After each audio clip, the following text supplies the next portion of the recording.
Shalom Bapak Ibu Saudara yang dikasih oleh Tuhan. Bagaimana kabarnya? Tetap kuat, semangat di dalam firman Tuhan. Amin. Hari ini kita akan kembali merenungkan kebenaran firman Tuhan. Marilah kita berdoa. Bapa di sorga, kami mengucap syukur untuk berkat yang luar biasa yang Tuhan berikan dalam hidup kami.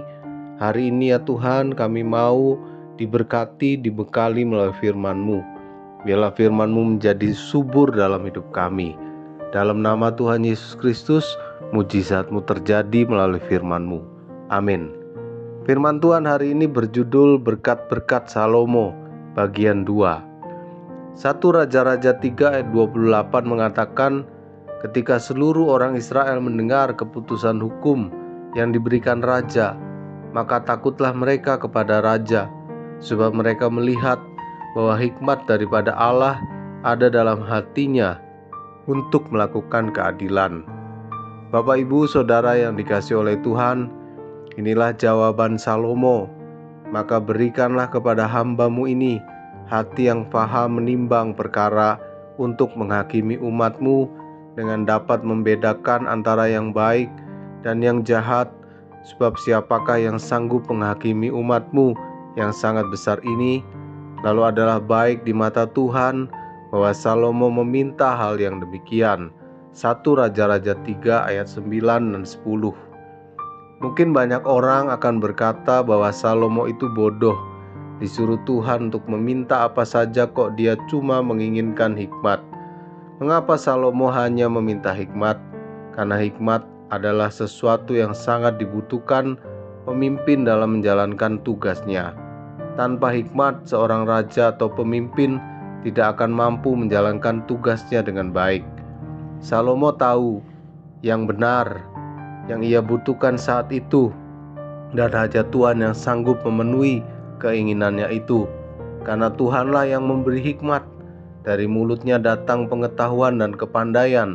Amsal 2 ayat 6. Salomo pun menulis, berbahagialah orang yang mendapat hikmat, orang yang memperoleh kepandaian, karena keuntungannya melebihi keuntungan perak, dan hasilnya melebihi emas. Ia lebih berharga daripada permata. Apapun yang kau inginkan, tidak dapat menyamainya. Amsal 3 ayat 13-15. Dengan hikmat dari Tuhan, Salomo dapat membuat keputusan dengan bijak, dapat membedakan mana yang baik dan yang jahat, serta dapat menegakkan kebenaran dan keadilan atas perkara yang terjadi pada bangsa Israel. Dalam hal ini Salomo lebih mengutamakan kebutuhan terpenting berkenaan dengan tugas dan tanggung jawabnya sebagai pemimpin. Karena sebagai pemimpin, ia harus bisa menjadi panutan bagi rakyatnya dan harus mengutamakan kepentingan rakyat di atas kepentingan pribadinya. Di zaman sekarang ini sulit sekali menemukan pemimpin yang demikian.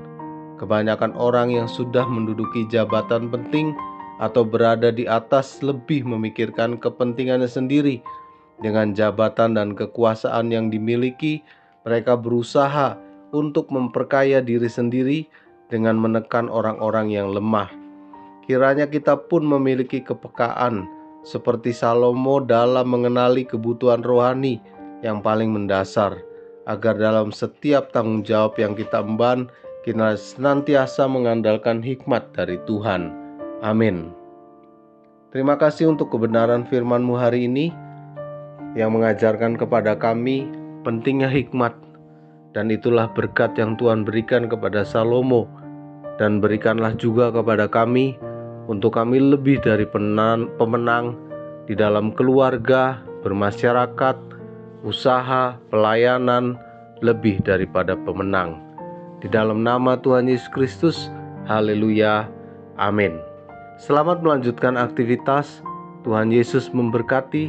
Elroy, Tuhan melihat.